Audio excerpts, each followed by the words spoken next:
there, and welcome to Flip the Script Season 2, Episode 21, Onboarding, and how to do it effectively in a remote environment. My name is Beck Cullen. I'm the CEO and founder of Flip the Script. Before we jump in, if you do me a favor, go to flipthescript.co and make sure you download the deck. This is going to be a really detailed session, so I want to make sure you have it in front of you so you can follow along in each step of the way. So let's go ahead and jump in with an agenda. As far as an agenda today, there's going to be 10 pieces to this agenda. Don't get overwhelmed. Hope you have the deck.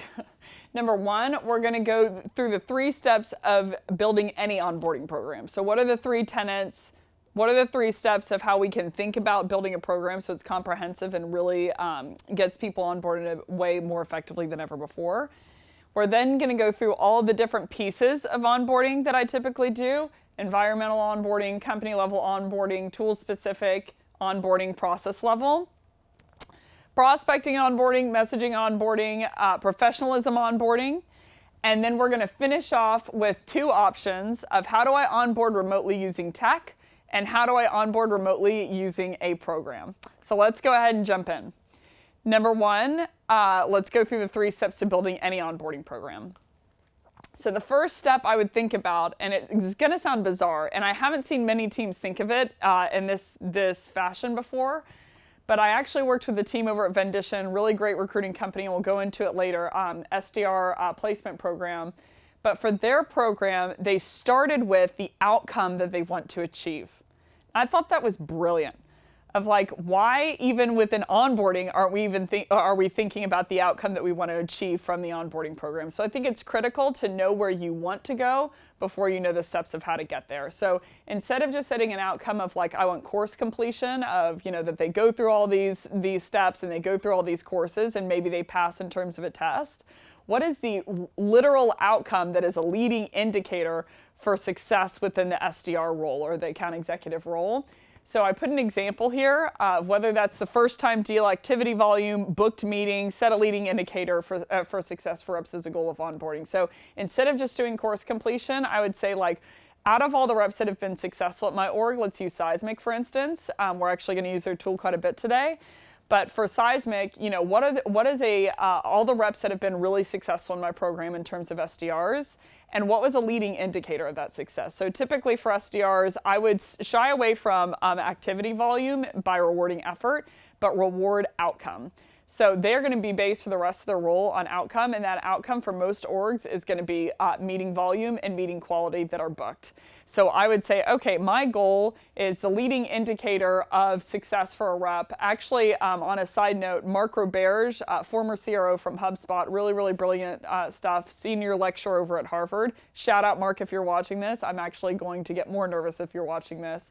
But he talked a lot about how at HubSpot, he wanted to know for customers that were successful and customers who stayed on board and customers who spent a lot of money and saw a great outcome from HubSpot, what was the leading indicator in the first 30, 60, and 90 days of that person? And then he geared his program accordingly and he geared his prospecting efforts accordingly to try to hunt after companies that could achieve those leading indicators. So the leading indicators isn't the goal, but it's something that you want to litmus test along the way. And I would suggest that you set that to an outcome, a real outcome that you want to achieve, not just course completion and not just activity volume, but let's say a meeting set, or a meeting set with the vice president within the first 2 months, etc. Number 2, I would define acceptable evidence of that goal being achieved.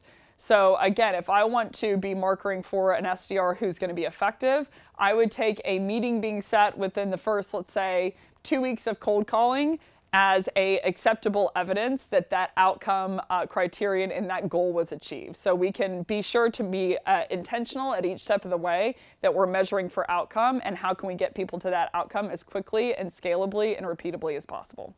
So I'd set acceptable evidence of what you think that achieves that goal for the leading indicator. And then number 3, I'd measure against that evidence. So with anything, when it comes down to scale, everyone was asking like, how did you personalize at scale? And I'm like, well, 2 things. Number 1, you need a prototype. Number 2, you need to add gas. So in this case scenario, it's, number 1, you need to set a leading goal. Number 2, you need to see acceptable evidence of that goal. And number 3, you simply have to measure against it. So in terms of measuring, I would be sure to measure the effectiveness of the program against those outcomes. for program improvement, but also per rep. So I want to understand, how are my reps doing? Who are my reps that are excelling and who aren't excelling? So I know where to diagnose and focus my time. Why are they not excelling? And then for the greater program at large, I would be very, very persistent about pushing the quality of my program up. So I wouldn't, as much effort as I put into the onboarding program at the onset, I would always be looking to improve. Innovate or die is the mindset in any kind of role. And so in terms of this program, I'd set the goal, set the leading indicators of that goal so I could diagnose who's excelling and who's not, so I know where to spend my time as a sales enablement professional, and then also measure against the effectiveness of those outcomes to better the program. Number 2, so let's go into the pieces of an onboarding program that I've put together, just so you kind of have it in the background, and then we can go into how to do it remotely.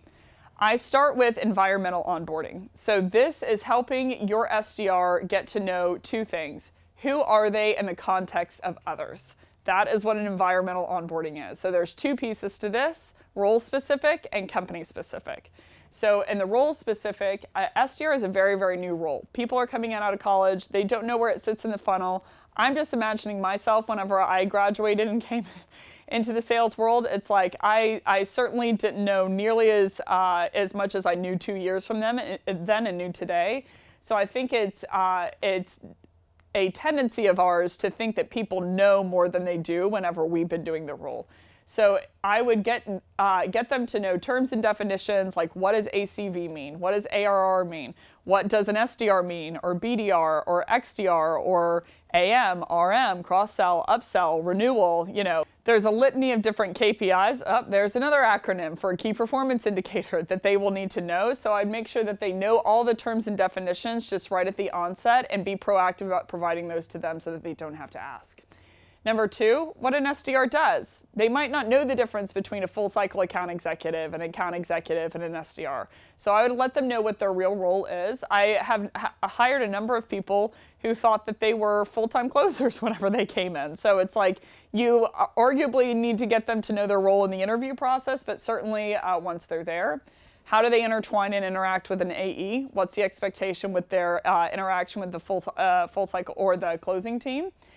The difference between inbound and outbound, this can be a big one. The difference between demo request, or I would throw postbound in there. Inbound being demo requests, hand raisers, chat box, people who come through Drift.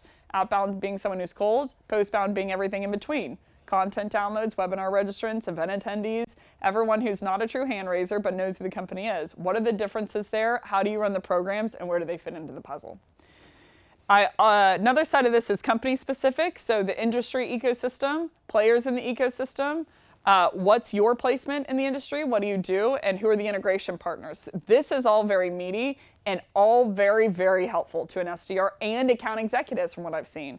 Of I've been in sales tech for a little bit now, so I know the difference between a data provider and a sales enablement platform and a training platform and a conversation intelligence platform and a sales engagement platform. But if I was coming in and you said the 2 words sales engagement and conversation intelligence and sales enablement, I would have no idea what you were talking about. So you want to help them by helping them get to know what does your company do in terms of where do they fit in the ecosystem, who do they integrate with, who do we compete with, and what's our functionality overall. Second piece of the pie is company level onboarding. So this is company specific. Company mission, origin story, key players and executives, product training. Product training is actually one of the things that I've seen most onboarding programs be too light on or bereft of, to where SDRs, I see a lot of SDRs who are craving product training later because they didn't either, number 1, get that greater product training to begin with, or number 2, we have on average 15% retention. Remember that. Anyone living and breathing, if you're watching this video, you have on average 15, unless you're, genius level, etc. On average, human beings have 15% retention for any of this. So, for example, you'll probably remember one of these after watching the session over time. So product training, I would make sure in the onboarding section that it is measurable, it is very deep so that they have it there if they ever need to refer back to it. Product positioning, Again, who are the other partners in the space and who do we channel sell well with and who do we compete with? There can be a very slight difference, and in some cases they're both. Number 4, 5, 6. How to count. That's another thing you can train people on, and not how to look like a dum-dum in front of a lot of people. Different departments in the org. What is finance? What is accounting? What is HR? HR. Yikes. What is marketing? What is account executives? AM, CSM, RM, cross-sell, etc. What are all the different functions? Product, back-end, front-end, etc. So that they get to know holistically what are all the departments within the org. So number 1, they know. Number 2, they know the hierarchy. And number 3, it paves a way that they can reach out to people and they know who to go for what. And then the last piece here fits in just with the last point is overall org hierarchy. So it's important for them to know if they say something dumb, who to strive not to say it in front of. So you want to give them a short list of here's all the people that I need to, suck in a little bit and choose my words extremely wisely. Point being, it's a joke, but point being, giving them a hierarchy chart of who's who within their org so that they know who to go for what. The next one is tool-specific onboarding. This is a big one, and I think, again, to the point of, we think people know what we know. I have fallen victim to that all the time, that I'm using, I'll never forget when I was bartending, and there was a guy who walked up to me and he said, yeah, I'll take a, twisted duck root shot. And I'm like, come again?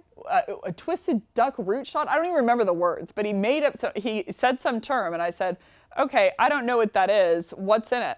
And he goes, oh, well, I made it up. And I'm like, okay, dude, so why am I here? Did I take 6 twisted duck root shots right before you came up and talked to me?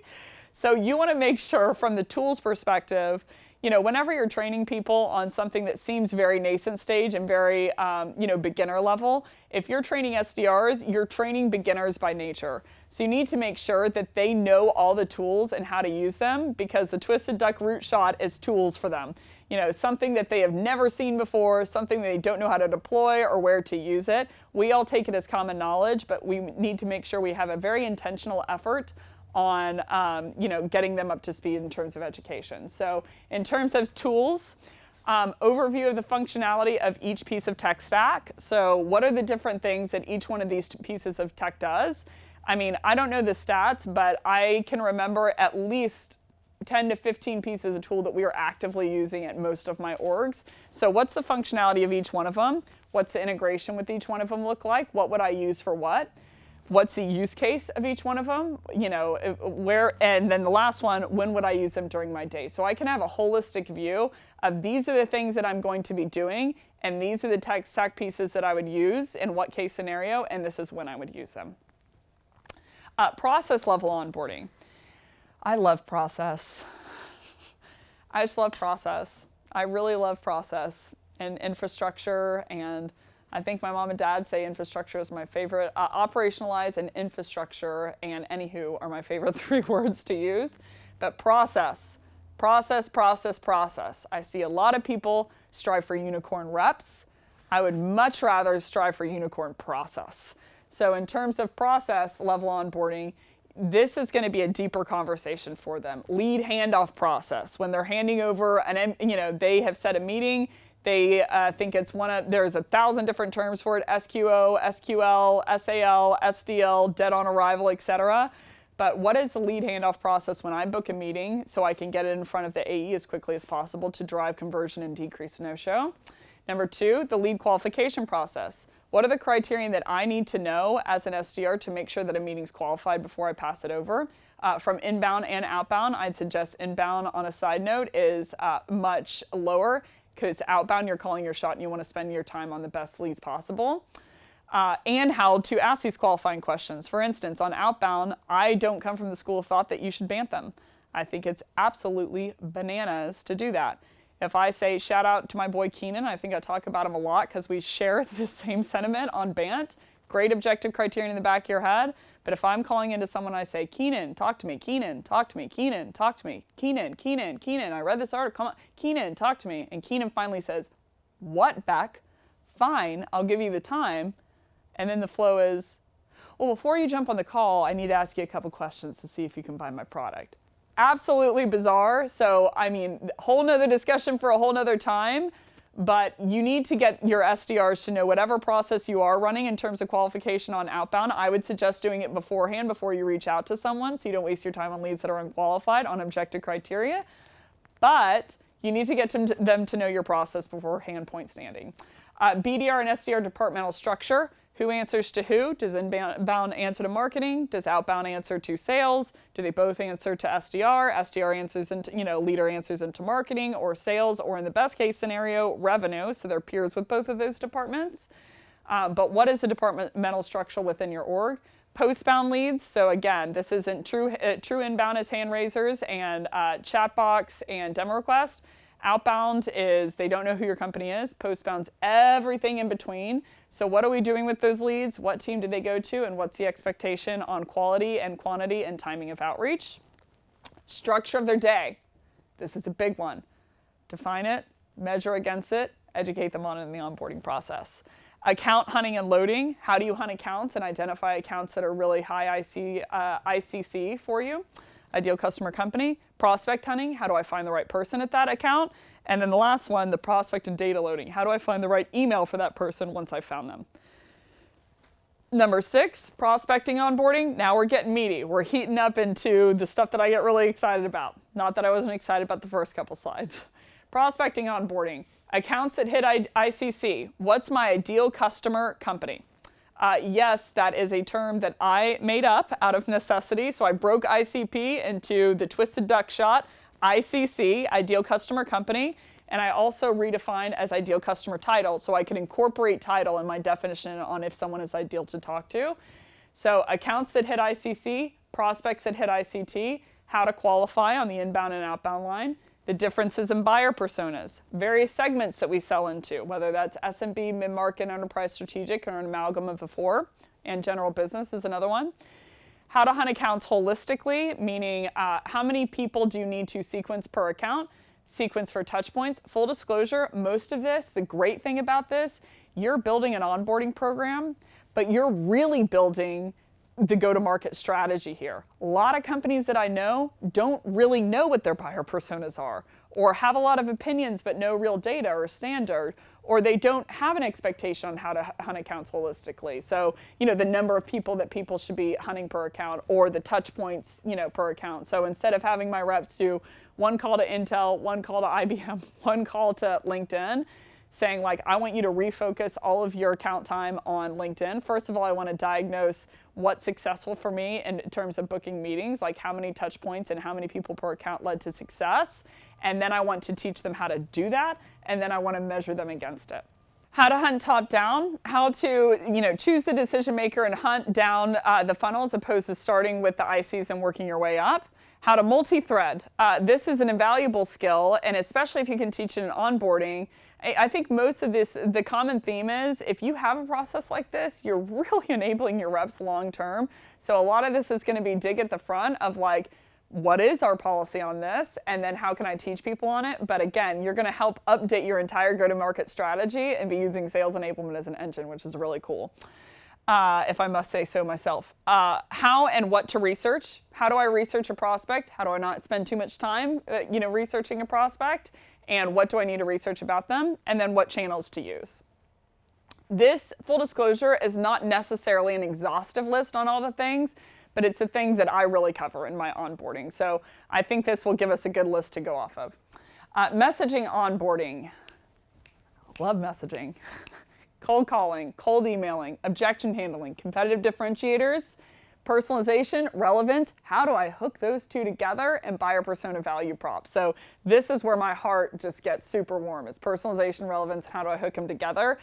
Competitive differentiators, a lot of SDRs that I've talked to, 6, 7, 8 months in, still don't know their competitive differentiators. And I don't think it's necessarily their fault.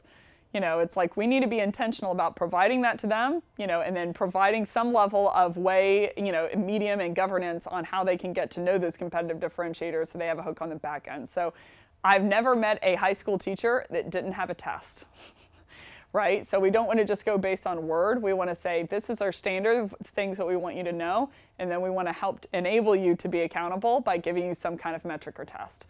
Buyer persona value prop. Most people mix all these together. If you're watching this, you're probably a sales enablement professional is what I would guess, or maybe a sales leader, SDR leader. All three of you are very different. A lot of people think that sales enablement people are just like a sales leader. I'm like, whoa, we're talking night and day here. So I'm probably preaching to the choir here. An AE is metriced on quota attainment. Enablement is metriced on speed to first deal, or adoption for methodology, or completion of courses, etc., or success of SDRs in the first 30, 60, 90 days. It can vary based on the program that you're running. But point being, very, very different professions. And so they need to know if they are selling into sales enablement, SDR leaders and sales leaders, that there is a big difference and palpable gap between all three of those, even though they have very common words. And how can they talk to those people in a way that hits home for them? Elevator pitch, follow-up emails, social selling, personal branding. My. Anywho. Voicemails, subject lines, email responses. Again, the great thing is when you're creating this onboarding program, especially if you're at a smaller company, you're probably going to have to dig for this. Your SDR leaders, your AE leaders might not know. And so you're really going to be the engine that's fueling the messaging system, because they'd have to be crazy to not use your voicemail guide if you had a voicemail guide prepared. So I'm excited to see the ramifications of an onboarding program like this. And then lastly, professionalism onboarding. So professionalism onboarding, how to build rapport with your leader. I'm much less so talking about necessarily etiquette. Like, I think that should come in the box of what's the expectation on dress code, how we speak around here, what fits in our culture, etc. So you communicate that standard to someone early. How to build rapport with your leader, how to build rapport with your peers, how to build rapport cross-functionally, and then lastly, workplace etiquette. These top three I have never seen in an onboarding program, and they are absolutely invaluable to me as a sales professional, and I will run into them no matter what if I'm in an SDR program. So when I talk to people, I had to learn how to quote unquote manage up or manage sideways, or build rapport with my team and my peers, etc. So these, if you can have a policy, measure against it, and enable them through education, I think that that's the only way. So if Flip the Script has taught me anything, a little tidbit, I started Flip the Script as an after-hours series when I was an absolute quote-unquote nobody. Nobody knew me other than my mom and like the guy who sells me coffee. Shout out Joe if you're watching this. No one knew me. And I put a LinkedIn post where I was like, well, my grandpa started teaching me since March 1st of 1986 that if I could do anything so long as I had conviction. So I'm going to try. 76% of SDRs aren't hitting quota. I want to help. Who wants to show up for a free training session? I remember the CEO of G2 at the time, Godard Abel. If he's watching this, my heart is just exploding right now thinking about that moment. I remember him asking me, how many people are going to show up to this training session? It was after hours. I said, I don't know. Could be my mom and her bridge club. Could be 5, could be 500. I have no idea. But I think I know that community, and they have drive and they have hunger to learn. Sure enough, first hour, we had 600 registrants of people willing to show up for training after hours, give up their time for some girl who was on a soapbox that nobody knew. So what that communicates to you is that people love training.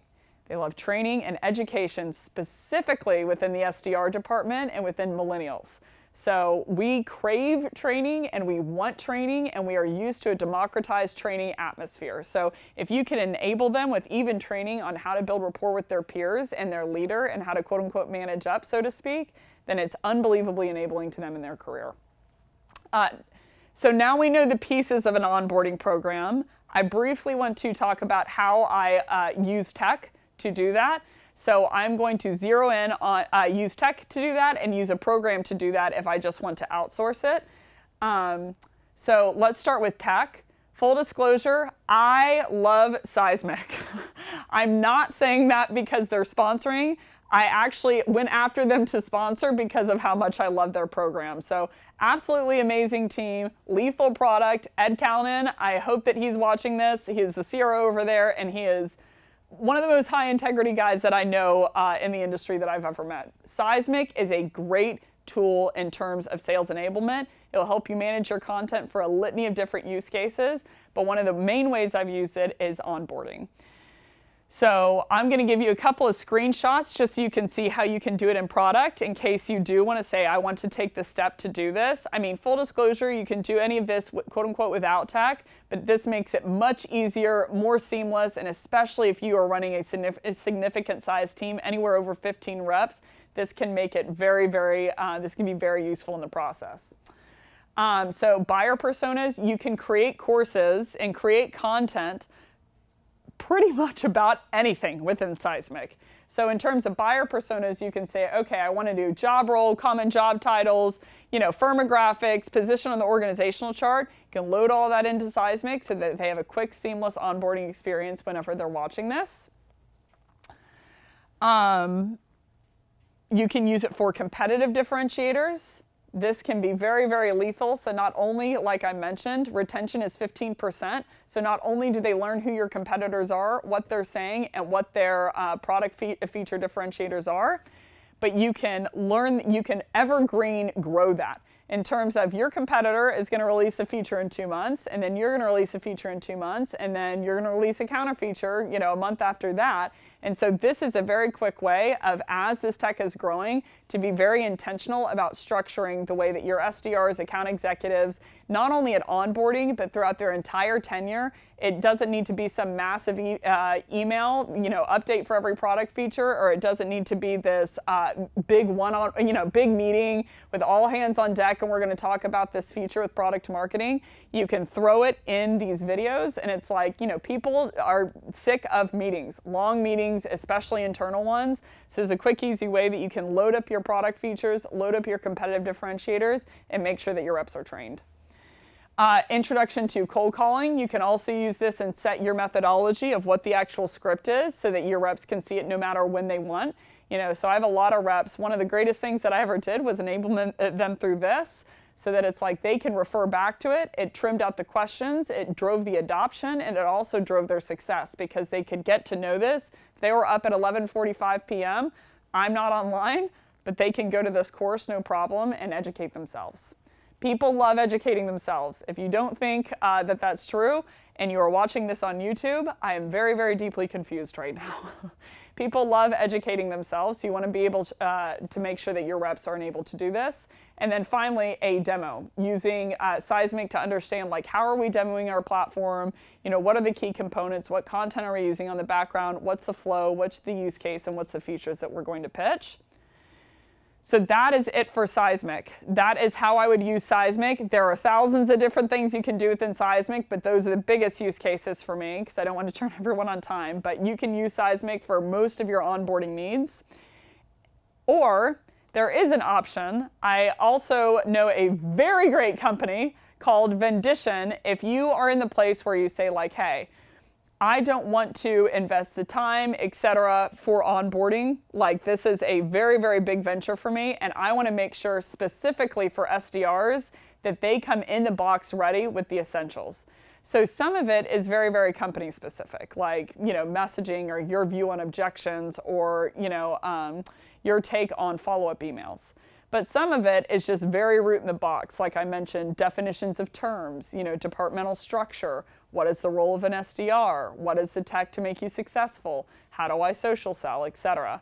So Vendition, not to pitch again, absolutely love them. Shout out James Nielsen if you are watching this, the entire Vendition crew. They actually, low-key, I will come on record about this. I was working at a company and I told Vendition, I met them at a conference and I really like their team. And I said, I want to train SDRs, but I'm scared that my current company, even though I want to do it after hours, that they'll wonder why I wasn't using that time to work for them.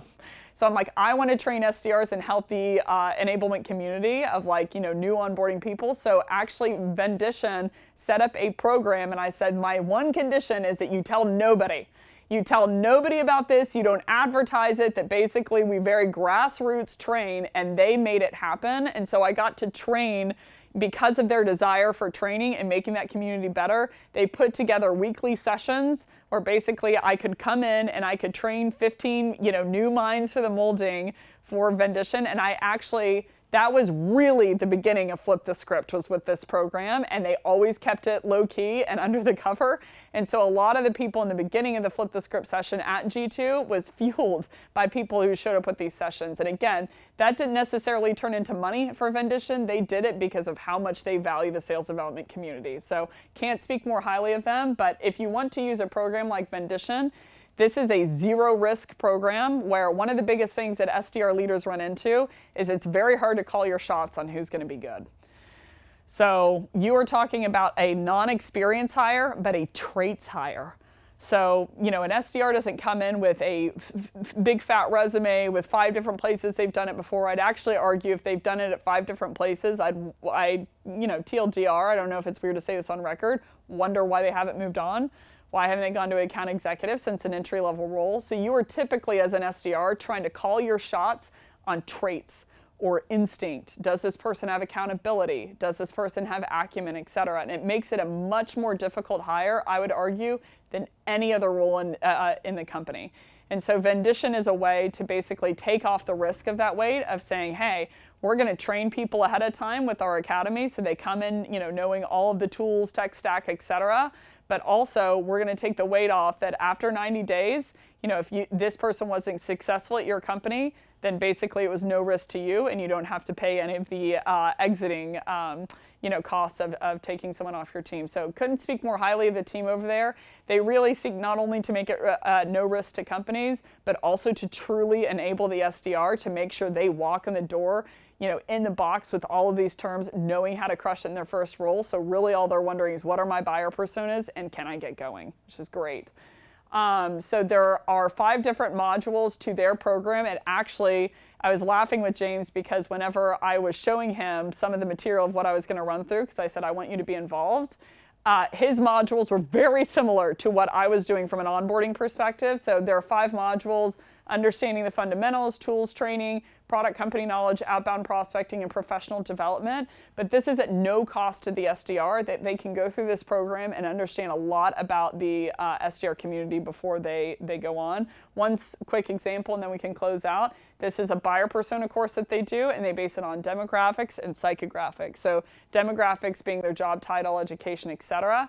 Psychographics being something they value, they're interested in, something that they truly believe as a buyer persona. So these courses, I couldn't suggest them more highly. And they also have a number of different trainers who will walk you through the process and help you get a job if you haven't gotten one. And that here's one on cold outbound email that they also do. Sorry, the surprise slide didn't know. So in summary, onboarding during the pandemic has certainly been an interesting challenge and a struggle, but I think it has enabled us to be more tight and more focused on what matters than ever before.